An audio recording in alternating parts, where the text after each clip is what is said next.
Good morning, everybody. Welcome to Jubilee Circle. Thank you so much for being here today. If you are in the audience, there is a bulletin over there on the credenza, or the round table, I guess, over there by the pretty, beautiful plants. I understand they're hydrangeas? Geranium. Geraniums, that was it. I knew there was a jur in there somewhere. So yes, and Julie brought those, and they're very beautiful. So anyway, so thank you all for being here this morning. We appreciate it. If you're online, if you're watching us on the YouTube, you can go to jubileecircle.com and download a bulletin. And so thank you so much for joining us this morning. And there's still a little bit.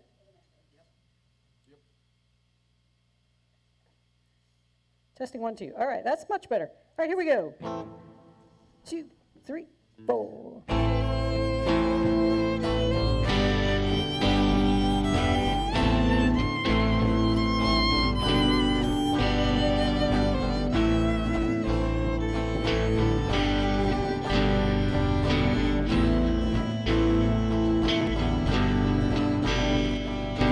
We are all the leaves of one tree.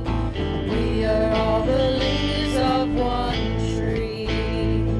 The time has come for us to live as one. We are all the leaves of one tree.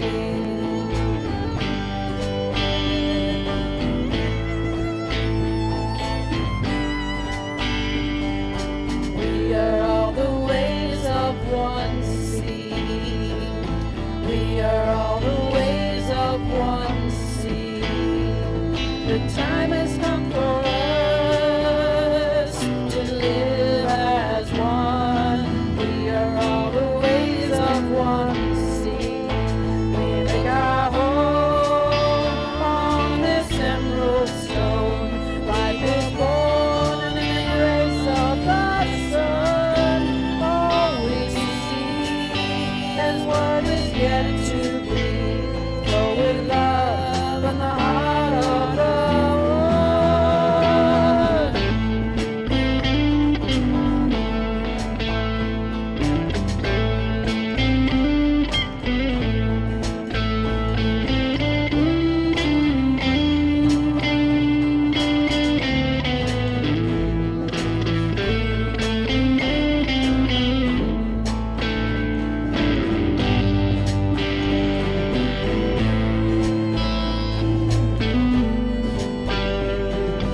We are all the stars of one sky.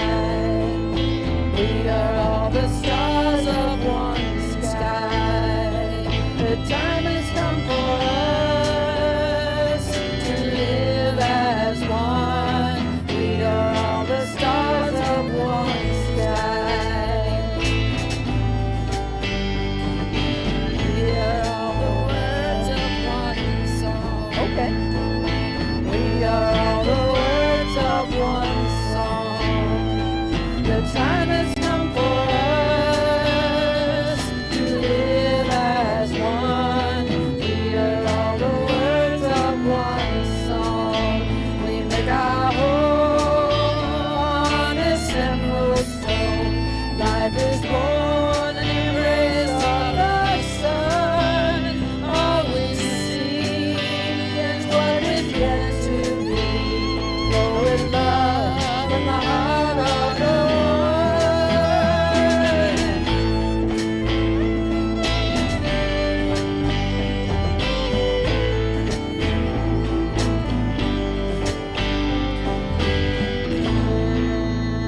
Oh, yeah. Thank you. Nice little Marty Haugen there for you. All right, Camille. All right. Oh, you get all choked up here this morning. Yeah, too much sage, yeah. Well, we'll take care of that in a minute. All right. All right.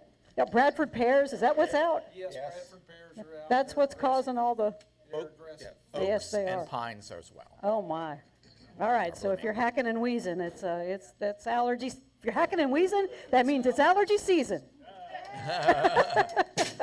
Right. Thank you, sir. Thank you. She's a poet, I'll be here till didn't know it. Tuesday. Please tip your waitress. All right, so we're continuing our VIA CREATIVA theme of living in the light. Winter, it's the time when light is emerging. You can notice the days getting a little longer as we head into spring, and it reminds us of the emerging light within us, that we must bring that light of love into the darkness. In one of my favorite scenes from Xena Warrior Princess, I know, I'm dating myself, back in the 90s, Xena is counseling her gentle and often naive sidekick Gabrielle about the art of defending yourself. Throughout the first few episodes, Xena tries her best to protect Gabrielle from having to learn how to fight and how to defend herself. And eventually, Gabrielle becomes quite proficient with a staff, but she only ever uses it in defense if she is attacked. She's never using it to go out and attack other people. But in this scene, Gabrielle tells Xena that she doesn't want to learn how to kill somebody, she just wants to learn how to survive. And I got to turn this down a little bit, sorry. Testing 1, 2, testing 1, 2, okay. That's the thing that's kind of, you gonna be okay? Something go down the wrong way? That's all right. Right. We don't want any deaths this morning. Oh. It's all coming out. All right. So in this scene, Gabrielle tells Xena she doesn't want to learn how to kill. She just wants to learn how to survive. And so then Xena spells out the rules for survival. So these are Xena's rules to survive. Number 1, if you can run, run. Number 2, if you can't run, surrender, then run. Number 3, if you're outnumbered, let them fight each other while you run. Number 4, and Gabrielle interrupts and says, wait, more running? No, Xena says, 4 is where you talk your way out of it. It's wisdom before weapons, Gabrielle. The moment you pick up a weapon, Xena says, you become a target. And Xena's advice is solid. It's always wisdom before weapons. And if we want to not be a target, we must also have the wisdom to not even pick up the weapon in the first place. Defenselessness is where our safety lies. Because when we can move through life with love as our guide instead of fear, we never become a target in the first place. And I know it sounds kind of ridiculous to preach nonviolence in such a violent world, but I truly believe that love can overcome fear. That we cannot just talk ourselves out of a violent world, but we can love ourselves out of it if we will use our wisdom before weapons. And when enough of us learn this way of being in the world, then the whole world gets to say, oh yeah. Please rise as you're able. And we begin every Jubilee circle in the same fashion. We remember the 4 elements, the air and the water and the earth and the fire. And we burn sage as a reminder that this is a safe and a sacred time. And it is also a time for us to set our intentions, to set our intention for ourselves personally. How do we want to show up as love in the world? And to set our intention for the world at large. When we show up as love in the world, how does that affect the entire world? So as we turn and face the east and orient ourselves in this sacred time and space by calling the 4 directions, I invite you to know the safety of this moment. Awaken us, Holy One. Open our eyes to your presence in everything around us, in the rising sun and the beauty of all creation. Awaken us to your presence in, through, around us at all times. Help us to give with abandon like the sun. May we shine your light of love into the world without expecting anything in return. Help us to be like that sun, continuously shining your life-giving warmth. Quarter turn to the right and we face the south. Open us, Holy One, to the amazing love that this world offers. Open our hearts to those around us, all the human, animal, and plant life that begs us daily to fall in love with this beautiful world. Open our ears to the love songs that nature sings every day, the buzz of the bees, the yap of the dog, the song of the birds. Teach us to sing along. with love and abandon. Quarter turn to the right, we face the west. Grant us vision, Holy One, so we may see those around us who are in need of your love. Reveal the hidden suffering of those we meet, so we may help ease their pain and bring your peace to their lives. Help us abandon our need to feel in control of everything and instead live abundantly and love wastefully. Quarter turn to the right and we face the north. Guide us, Holy One. Show us how to fall in love every day with the image we see in the mirror. Help us to see that reflection not as ugly or beautiful or fat or thin, but just a reflection of you, the holy, the divine, an extension of love in the world. Help us to shine your love and fall in love with every image of you that passes us by this day and every day. And as we look around the room, Julie, as we look around the room, you'll find a bunch of folks who often follow the ego's recommendation to be on the defense, but I invite you to stop playing by the ego's rules and step into the freedom of your true divine self that knows how to live, to laugh and love with abandon without the need to defend itself, because we know we are eternal, changeless, invulnerable spirits. When we can abandon the ego's defensive way of living and step into that holy abandon of our true divine self, then all we'll know to say is, oh yeah. Oh yeah. Everybody wanted to have the last beat. She got it. Camille was the last one out. She turned off the lights. She was the last one out. All right. Remain standing. We're going to sing a little song this morning by Toad the Wet Sprocket. And if anybody's, you know at least one Toad the Wet Sprocket song. But yeah, everybody knows that one song. 90s band. Huh? Actually, they go back to the 80s. Do they? All right. Anyway, so this song, as we were rehearsing it, Leslie was just like, I don't like this song. It's so dark and recalcitrant. Is your mic on? I don't know, girl. Nope. There you go. It is kind of dark. It's called Whatever I Fear. But this is the ego's song. And this is how I want you to think about this song. This is how the ego sings about itself. Because the chorus is, whatever I fear the most is whatever I see before me. So whatever I fear the most is whatever I'm seeing right now. And that's how the ego lives. It lives constantly in fear of everything it perceives around itself. And it talks about in here of like making myself, I sicken myself. And that's what the ego does. It convinces us that we're sick in our minds, that we're sick in our bodies, and that we poison ourselves. And that's what the ego is all about. And what we're talking about today is laying down our defenses, laying down that ego's fear, and walking and seeing things in love. Whenever we look out, we see things that we love and adore instead of what we fear. So that's how I want you to think about this song as we go through. All right, here we go. 2, 3. Oh, 2, 3, 4.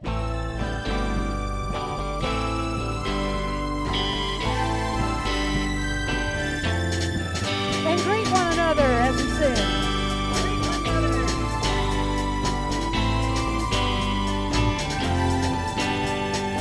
There's almost nothing left. You eat my kind for breakfast. What did I expect? To come here and find anyone?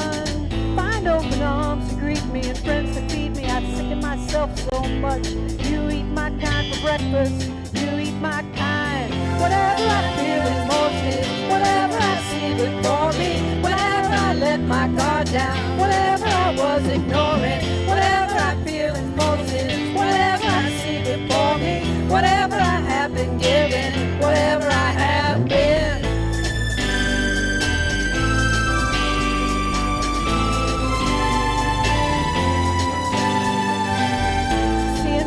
This way, I am a monster, I believe, and seeing is believing, is there no doubt left?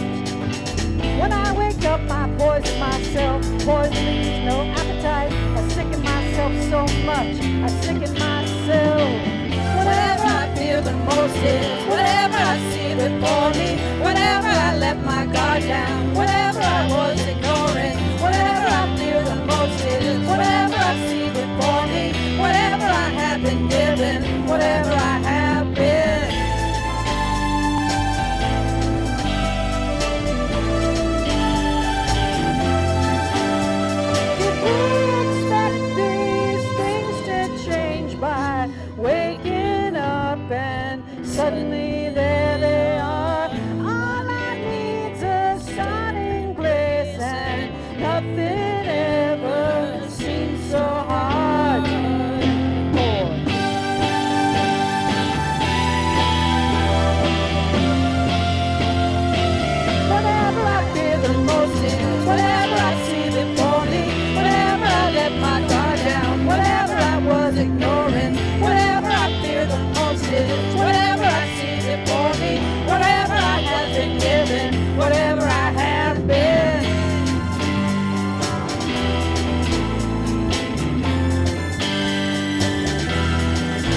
Y'all may be seated. All right. Thank you all. Whew. I love this band. Let me introduce the band. Camille Coffin Carpenter over there. The Coffin guitarist. Trisha. No. Carrie Newcomer. Yeah, no, Carrie Newcomer. Trisha Fopp over here on 12-string and vocals. Leslie Gilroy on vocals over here. Michael Sprinkles Reisman on the piano and violin and everything else. Bruce Clark on the screaming guitar with his brand new guitar strap. So yeah, happy Valentine's Day, Bruce. Very nice Valentine's Day. Beth DeHart on the drums. Keith Edwards Sr. on the bass back there. And this is Pax. His name stands for peace. That's CC. That's and CC, our mascot, is over CC there. and the Recalcitrants. And CC is we're named after CC. She's over there. We're CC and the Recalcitrants. Dogs and the recalcitrants. Yeah, all of our puppies. CC. Dogs and recalcitrants. That's what we love. So welcome everybody, and we have a couple of visitors from Ben Lippen School checking us out this morning. They're going to have we're their homework. They're going to have to write about us. So. Yeah. You can talk to everybody but Bob. He's just I'll going. give you a joke. Teacher might not like Right. it. Yeah. Okay. Hi, Angel. Nice to meet you, Angel. Yeah, thank you. You can't hide in Jubilee. That's our slogan. No way to come in and sit on the back row and sneak out. It doesn't happen here. All right. So, and Elizabeth's back. Yay. Oh, Elizabeth. Okay. Is so Rosemary something new, is Rosemary Elizabeth. good in there? She doing all right? Okay. Okay. That's right. It's all good. There might All be right. a hole in the wall. No. All right.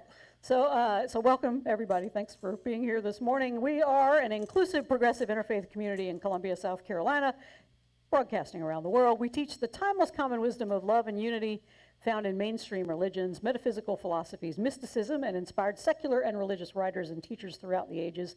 I'll give this text to y'all so y'all can write it in your report.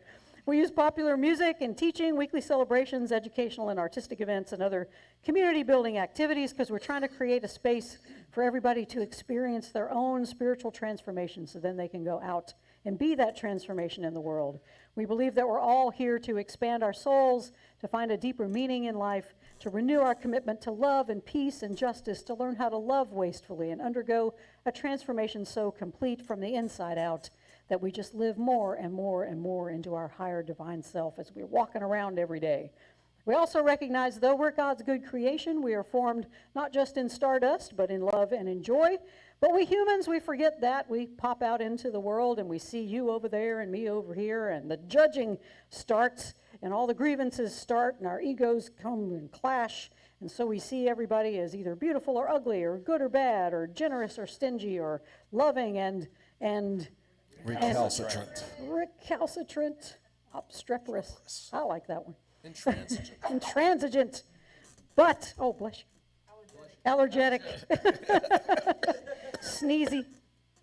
But let us remember the truth about ourselves. We are all thoughts in the mind of God. We've never left the mind of God. We are all still one, and we are here to learn the lessons that we need to learn so we can wake up and remember that we are all loved, all innocent, all beautiful, and that should make you say, oh yeah. All right. So a few announcements. Coming up next Sunday, we'll continue our VIA CREATIVA theme of living in the light, and Agape licensed spiritual practitioner Deb Varn will be bringing the message. I am going to drive out to Newberry and teach at the Clayton Memorial Unitarian Universalists. So I'm going to go see the UUs next week, and you'll have Deb and the band here. There is a UU in Newberry. Yeah, they have their own quaint little building. It's such a wonderful place. Yeah, because you go, there are UUs in Newberry? Everywhere. Yeah. This says March 12th. Is it next weekend or March 12th? Oh, sorry, February. Yeah, it's next weekend. March 4th? Whatever it is. No, wait. It's March 12th, not next weekend. Oh, yeah, that's March 12th. March 4th, yeah, I'll be here. Oh, my. No, I'm not here now. Where else? Next week, we're going to do, trying to remember now. I wrote it yesterday, so. Yeah, it's that time and space thing. Yeah, time is irrelevant. It really is, people. And, you know, whoever shows up next week, they'll preach. So there you go. We're going to talk about living in the light of charity, about how to see everyone as holy. It's going to be fun. All right. Annual congregational meeting is today at 1 o'clock, right after celebration. We've got some potluck, we've got some food, so please join us. Please stick around and talk about what we dream for Jubilee in the coming year. This Sunday, this afternoon, we've got art church happening next door. Do you want to say anything about that? Or? Yeah, we're going to be exploring flow, so we'll be using some watercolors. From Progressive? Huh? Flow from Progressive? No, just flowing in life. And so not controlling life, but flowing. So we'll be working with some watercolors. Ooh. And then I have a fun group exercise that we'll be doing too. All right. That we'll use. What time? Yeah, that's at 4 o'clock from 4 to 6 today. And then sound will be infused with while folks are drawing. So combination. We went last week and did mandalas, and mine is hanging on the fridge. It's ugly. It's really good. Oh my, okay. And the judging starts. Right, and the judging starts. Well, it's not about art, it's about mindful drawing. Yes, it's about, yes. We'll be doing some bilateral drawing, so that's going to Bilateral drawing. Okay, so, both sides of our brain. woo, That's part of the group exercise. okay. So 4 o'clock today, and then for the next 2 Sundays, 3 Sundays? Anyway, you've got the dates. So, Is the suggested donation of $20 for all of them, or just for? that's a good question. And it's Suggested donation is 20 bucks. then it is not an issue. The suggested donation is $20, but no one is turned away for lack of funds. All right. Coming up Friday, March 24th, the living room will host Richard and the Twins. It's a local band, a local rock music band. Tickets are $10 at the door. Snacks and non-alcoholic beverages provided for a donation, BYOB otherwise. And we had the Resident Rogues here on Friday and had a room full of people. They were wonderful. So if you missed that, boy, you missed that. So Friday, March 31st, the Columbia Operatic Laboratory returns. They have an original production called Four Singers Walk into a Bar. And it's going to be, if you don't like opera, come see these people. You will like opera afterwards. They are amazing. Tickets $10 at the door again. Snacks and non-alcoholic beverages, BYOB. And then Friday, we're booking up things for the living room. The Green Swamp Collective is Sumter, South Carolina based. A little bit country, a little bit folksy. So they'll be here Friday, June 2nd, and all the other disclaimers apply. Sundays at 10:30, it's always Soundy School next door with Tricia. And on Tuesdays, we do Course in Miracles discussion group at 7 here in this building. And Wednesdays at 7:30, we're still trying to revive Jive. Do you want to say anything? It's reviving. We're going to schedule a performance one Sunday coming up. So Oh, yeah? if you're All interested in singing or playing or just finding what we are, it's Jubilee Instrumental Vocal Ensemble. Wednesday nights at 7:30. All right, join us. Okay, any other announcements I didn't make that I should make? All right. You ready, Renee? Hear these wise and holy words. Ding. There's a ding here somewhere. That's Renee's back. And her front. Oh. Speak into it so they can hear you on the YouTube. From the Christian scriptures, 1 Peter chapter 3, verse 15 to 16. Always be ready to make your defense to anyone who demands from you That's an not account of the hope that is in you. That's not, hang on, that's not working. So That's they can 20. mean- Yeah, move over here to use Trisha's mic. There you Let's go. try this again. It was worth repeating, yes. Can you hear me now? Should be able to. All right. Okay. Okay, so from the Christian scriptures, 1 Peter chapter 3, verse 15 to 16, always be ready to make your defense to anyone who demands from you an account of the hope that is in you, yet do it with gentleness and reverence. From A Course in Miracles, lesson 170. Today we learn a lesson which can save you more delay and needless misery than you can possibly imagine. It is this: you make what you defend against, and by your own defense against it, is it real and inescapable. Lay down your arms, and only then do you perceive it false. It seems to be the enemy without that you attack, yet your defense sets up an enemy within, an alien thought at war with you, depriving you of peace, splitting your mind into two camps which seem wholly irreconcilable. For love now has an enemy, an opposite, and fear, the alien, now needs your defense against the threat of what you really are. And from Buddhist nun and teacher Pema Chodron, settling the score in the Buddhist sense is letting the buck stop here, because the pain you are feeling allows you to pay back some karmic debt. For what? You don't know, and it doesn't really matter. All you need to know is that the future is wide open, and you are about to create it by what you do. You are either going to create more debt or get out of debt. You could start to pay off the cosmic credit card. These are wise and holy words. Thanks be Thanks to for the holy. All creation is holy word. All creation speaks volumes of the holy. Hallelujah. Let's stand and sing. And y'all remember you have a part in this that goes, leaning toward the light. Let's practice. Leaning toward the light. One more time. Leaning toward the light. All right, let's go. Winter is the oldest season, leaning toward the light, but quietly beneath the snow, leaning toward the light. Seeds are stretching out and reaching, leaning toward the light. Faithful as the morning glow, leaning toward the light. Carry nothing but what you must, leaning toward the light. Let it go, shake off the dust, leaning toward the light. Today is now, tomorrow beckons, leaning toward the light. Keep practicing resurrection, leaning toward the light.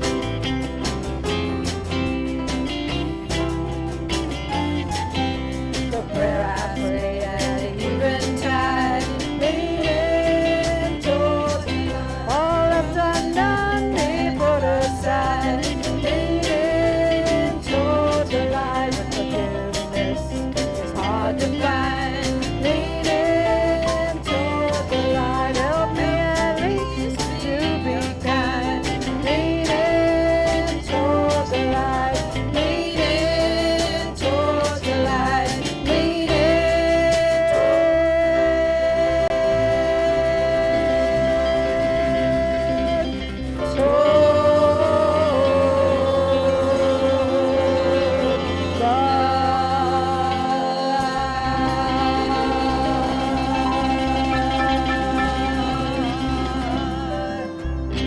Somebody turn the light on. All right, y'all may be seated. The band can go sit down to the bathroom, whatever you need to do, absolutely. Or both, whatever is needed at this time.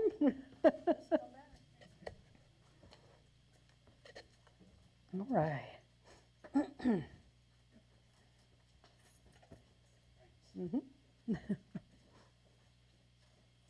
Breathe deeply. Once upon a time, which seems like many lifetimes ago, I was a professional arguer. I say professional because I went to seminary and got a degree in arguing. Well, in the Christian world, it's called apologetics. And my master's degree in religious studies trained me to be what is called an apologist. That is someone who, according to the dictionary, speaks or writes in defense of someone or something that is typically controversial, unpopular, or subject to criticism. There is a long history of apologetics within Christianity in which defenders of the faith would take on critics of doctrines and dogmas. I was an apologist for people like myself, the lesbian, gay, bisexual, or transgender community who were trying to reconcile their sexuality and their gender identity with their Christian belief or spirituality. I got really, really good at defending the particular position that you could be LGBTQ and still be a Christian. I founded an internet magazine back in 1996 when the internet was run by a hamster on a wheel. And you could get from one end to the other in like a day. You know, we would be like, sorry, you've reached the end of the internet. But the magazine was called Whosoever because John 3:16 says, whosoever believes, there's no ifs, ands, or buts after that. And in the magazine, it was bi-monthly, and it offered regular apologetics. I developed an entire workshop on how to spiritually defend yourself, which blossomed into a full-blown book. It's back there on the shelf, called Bulletproof Faith. That was published 15 years ago this year. September will be the 15th anniversary of that book. I'm working on an audio book. Yes. I was not in any way, shape, or form an amateur apologist. I got professional about this. I spent a lot of time on Yahoo message boards back in the day. I would argue relentlessly with the people who challenged the notion that one could square their so-called deviant sexuality with the so-called purity of Christianity. I prided myself on making those arguments and defending my position and giving as good as I got, and I really reveled in those gotcha moments, you know, when the accusers or the attackers had nothing left to say because I had torn down their argument just brick by brick by brick by brick. There was nothing left. And I can't tell you how good it felt to defend the faith in those moments, to know that I was right and they were wrong. Wrong. Did I say wrong? Wrong. Honestly, though, when I look back on those years, I realize it was exhausting. I mean, I was constantly in a defensive position. You know, I'm walking around ready for a fight, you know, just... Angry lesbian? Right, angry lesbian. Angry dyke coming through. Say one thing. Come on, I dare you. I swear that's how I was. Yeah, I'm ready. Just a whiff of disagreement. I got the argument. For all the adrenaline rush of defending my position and feeling right about it, there was really very little joy in it. You know, there was a part of me that felt like I was doing a service to those who witnessed me defending the faith against the critics and the attackers. You know, and maybe the audience did learn a little bit from those exchanges, but being constantly vigilant for any sign of an impending attack, that takes a lot of energy without a lot of payoff. I mean, I wasn't actually changing the minds of the people I was arguing with. In fact, I was just solidifying their feelings of them being right, of me being wrong. I was just making us all feel more separated, creating harder walls between us and them. Here's the kicker, though, and the reason I quit my career as an apologist. Because I was constantly arguing for one simple reason: my own homophobia. Think about it. If you don't argue about the things that are already settled in your heart and mind. I don't argue with people who believe the earth is flat. Where's the argument? Okay, whatever. I don't argue with conspiracy theorists. Okay. It's all settled for me. I got it. The truth is the truth. It needs no defense. You only argue over the things that still trigger you. You only argue and defend where you fear you're wrong. Or, as A Course in Miracles says in lesson Workbook Lesson 170, you make what you defend against, and by your own defense against it, it is real and inescapable. You make up everything you're defending against. Lay down your arms, it says, and only then do you perceive it as false. And this is the miracle that I experienced after years and years of making my own internalized homophobia real, like it was actually a thing, and then defending it with every breath in every moment of my life. I realized homophobia isn't real. It's an illusion. I made it up, and in making it up, I had to defend against it. And oh, you may say, homophobia is real. Look out in the world. It's alive and well. LGBTQ people are being attacked and killed every day. And yes, it's true. In this bodily world, there are still people who have made homophobia real, and they defend for it or against it. And this, though, is what keeps it alive.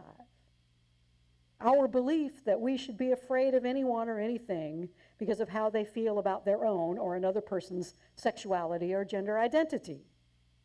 When I finally confronted my own fear that something within me could be, as the Catholic Church says, intrinsically disordered or sinful, I realized I made homophobia my cruel God, as a course puts it. But it has no power except the power that I give it. Jubilants, anything you fear has no power except what you give it. Because you make it up. Once I realized that something within me, namely my sexual orientation, was nothing to fear and was indeed a gift given to me by God as part of my curriculum here to help me remember who I truly am, I finally felt the joy I had been missing this whole time. But what's interesting is this. Once I settled the argument in my own heart and mind about my sexual orientation, my inner world shifted. There was a lot of joy there, but my outer world changed too. I discovered that the moment I stopped being a professional apologist, all of my attackers and accusers disappeared. Looking out going, where are they? Well, I'm not hanging out in their room anymore, you know? I don't feel the need to go and argue and defend. Instead, my world began to be filled with others who were assured of their own innocence, their own original blessing and holiness. I was surrounded by joy. My homophobic ego dissolved. It returned to the nothingness from which it came. Whatever we defend against in this world, jubilants, that becomes our reality. Whatever I fear the most is whatever I see before me, as the song says. Because we've conjured up things to fear. It's become our reality. That's why a course says, in defenselessness, my safety lies. Once I stopped defending my homophobia, I found true safety. Because I realized that trying to reconcile my internalized homophobia and my spirituality was an impossible task because both of them and their alleged irreconcilability was completely invented by my ego. Because it wanted to keep me wrapped up in a world of argument and defense so I would not realize the truth about myself and the truth about my attackers. That we are all one in the mind of God. We are all joined together in eternal unity and love and peace and joy. And once I realized this, there were no more arguments. Now, those folks that I would have immediately argued with, they can say whatever they want about homosexuality or gender identity. Instead of being riled by anger, it fills me with compassion. Why? Because now I recognize that their arguments against LGBTQ people for what they truly are, it is a call for love from them. They are calling for love from me. And there is something about those of us who express our love differently than the world's heterosexual norm. It frightens them.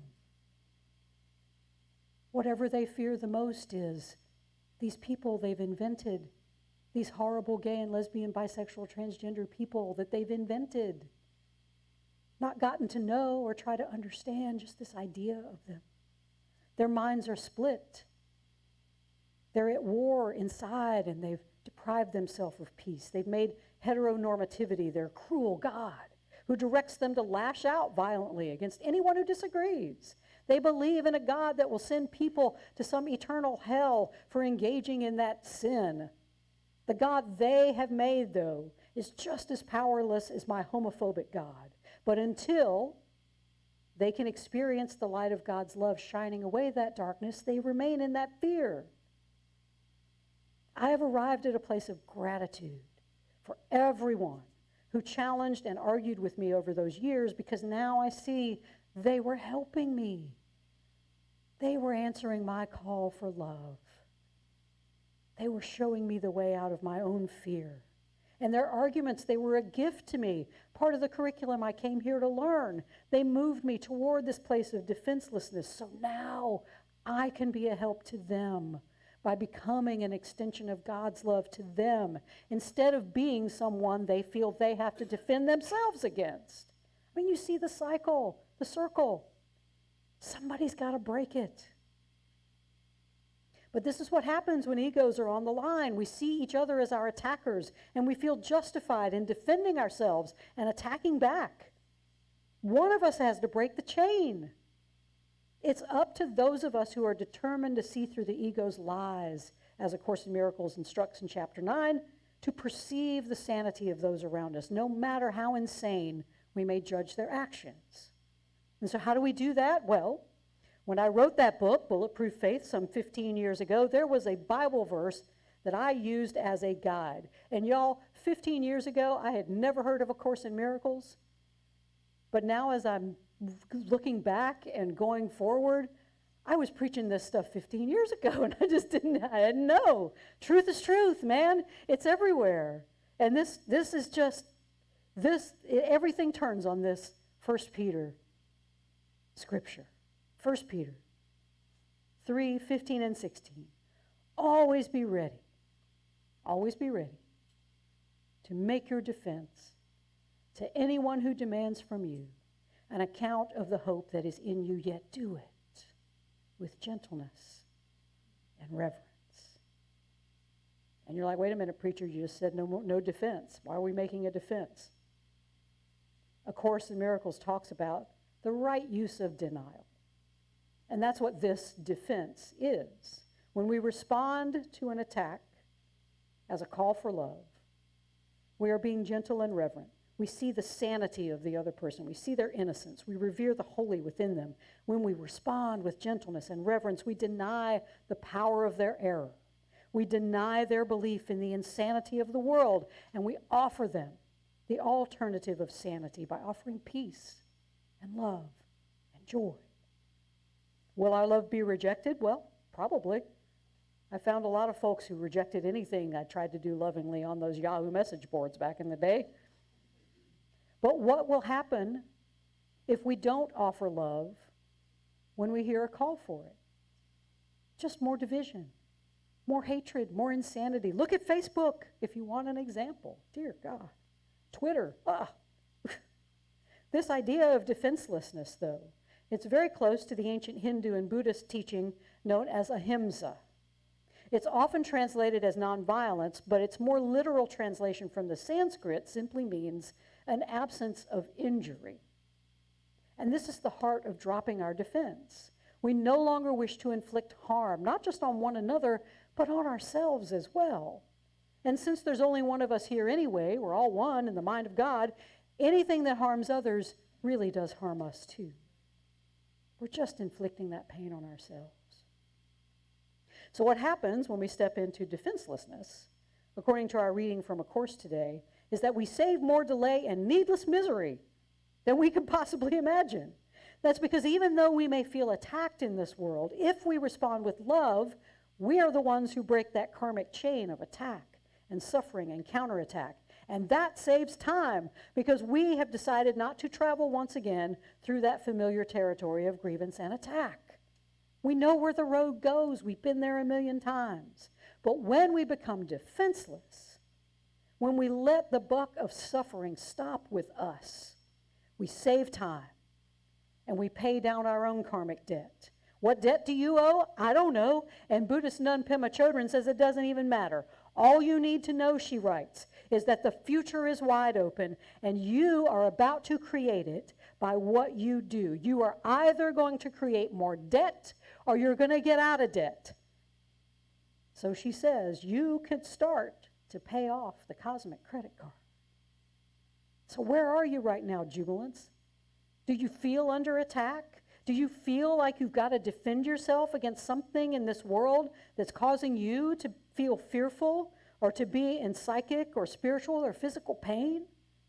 Because this is your moment of choice. You can continue to create more debt by defending yourself or attacking someone else, or you can start to pay down that cosmic credit card. And we do that by what a course calls accepting the atonement for yourself. And nobody seems to know what that means, but I'm going to spell it out for you today. We have so many defenses that we try to use in the world, but they're always defenses that we can use to attack someone else. Most martial arts, punches and kicks, right? The atonement, according to a course, is the only form of defense that cannot be used to attack. It is the only way we can defend against the idea, the tiny mad idea, that we are separate from God and one another. In my book, again, I didn't know I was teaching the course 15 years ago, but this is it. This is the atonement. Accepting the atonement for yourself is like Aikido, the martial art of Aikido. Because what makes Aikido unique in the martial art community is that it only consists of defensive moves. You cannot attack anyone with Aikido. The idea of Aikido is to not be there when the attacker arrives. And you use their momentum. It's a bunch of hand movements, and when someone comes, you just move them out of the way, and you stay centered. Someone comes at you, and you move them out of the way. Someone comes at you, and you move them out of the way. And you stay in one spot. That's the atonement.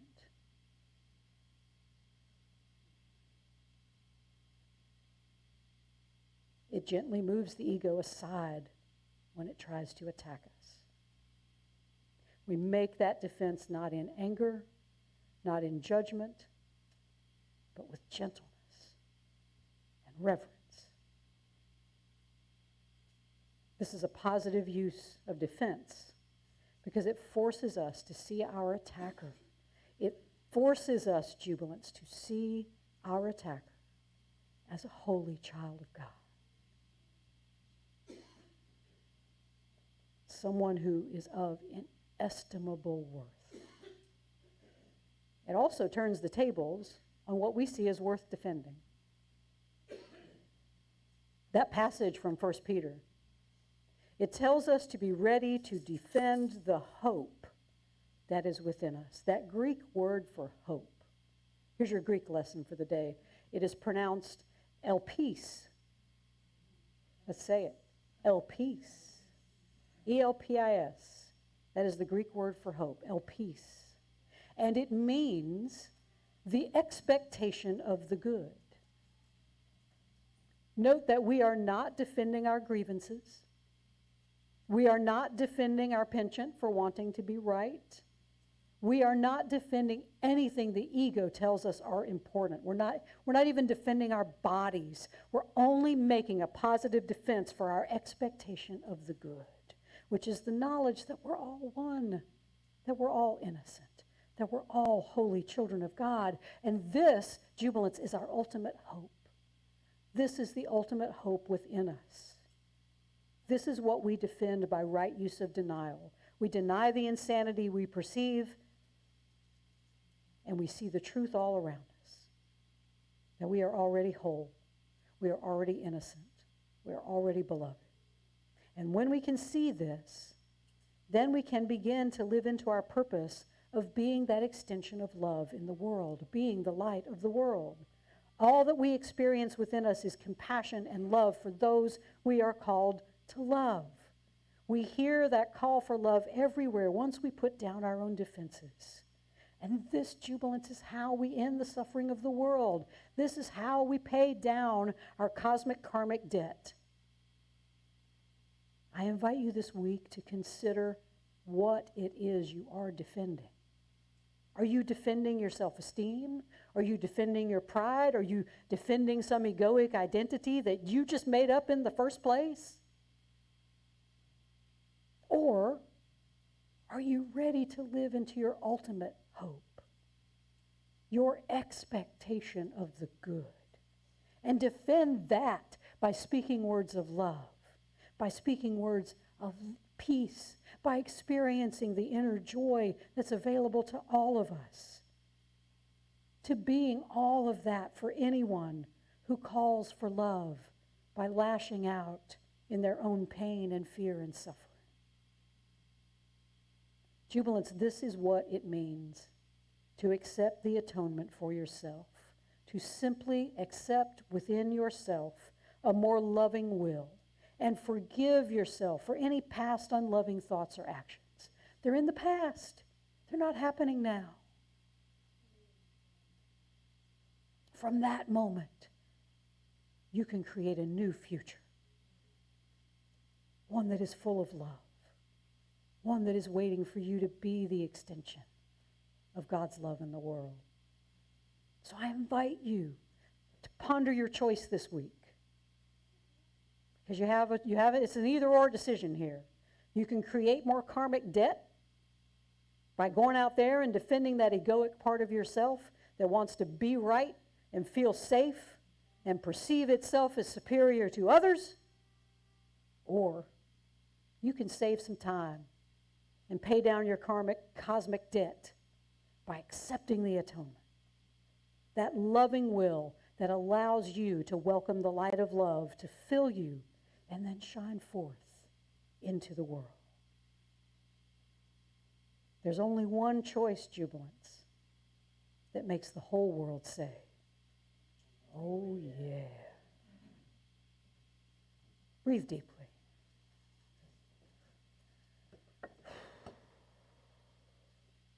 I want to tell you what the most powerful moment was when I realized, and I only recently realized this. I mean, this has only been within the past few years that all of this has kind of fallen into place in my head. In a course, it warns us to not try to reconcile illusion and illusion. You can't reconcile two illusions because there's two things that really don't exist. And I read a piece by Catholic writer Richard Rohr, who I swear to God teaches the course. I mean, everything that man writes, I'm like, I see the course in there. But he was talking about our true self and our false self. And one of the things he had said was one of the aspects of our false self is actually our sexual orientation and our gender. I mean, this is all made up anyway, right? And that threw me for a loop. I'm like, I have spent my entire life defending, being a lesbian and it's okay and blah, blah, blah, blah, blah. And I'm like, and it ain't even real. And it ain't even what, I mean, it's just a thing we made up in this world, right? But at the same time, it's part of my curriculum. What is it? Why is it in my dream? What is it for in my life? And it's not for me to go out and put my dukes up. It's for me to walk out into the world and be that love and be that as lovingly as I can. And so my homophobia is, of course, induced by the society and what society says about gay and lesbian, bisexual, transgender people. And so that homophobia was there. But they're both an illusion. And so I spent all this time, wrote a whole book, trying to reconcile an illusion with an illusion. My illusion, which is my sexual orientation, with my spirituality, which is also an illusion. It ain't real either. Because I'm trying to reconcile it with a religion that we made up here on this plane. It's all an illusion. The Course is an illusion. The Course itself says, forget everything. Forget this book. Forget this course. It's not even real. But we have to have something in this world that we can relate to so we can wake up. And that's what all religions seek to do. Some of them go off the rails pretty spectacularly, but they all try to start from that place. What are the tools that this religion can give you to help you wake up? And so the Course itself, it's an illusion. Christianity is an illusion. Islam, I mean, it's all an illusion. Right, there's no empirical evidence that we're even here. I mean, really, the scientists will tell you we're living in a hologram. Ain't none of it real. And so here I am trying to reconcile two illusions? No. Life is but a dream. Life is but a dream, absolutely. And so what I had to do was bring those illusions to the light of truth. And the truth is, I am a holy, beautiful, innocent child of God, and so are you. Every single one of you, because we are all the same. We are all one, having different and disparate experiences because we all have different and disparate curriculums that we have to learn. What you're learning in your life is there to help you wake up, to awaken to who you truly are. That's the point of it all,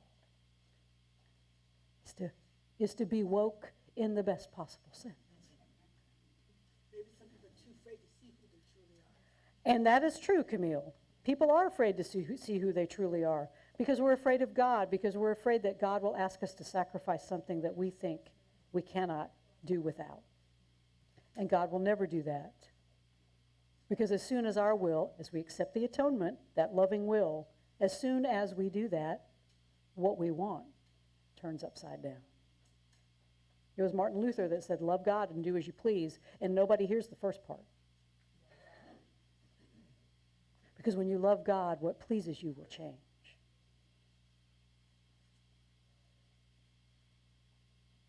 What do you love this morning? Do you love God? Because if you love God, what pleases you will just be love anyway. You'll want to just be love. Breathe deeply.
Breathe deeply. And that's what you call the sermon after the sermon.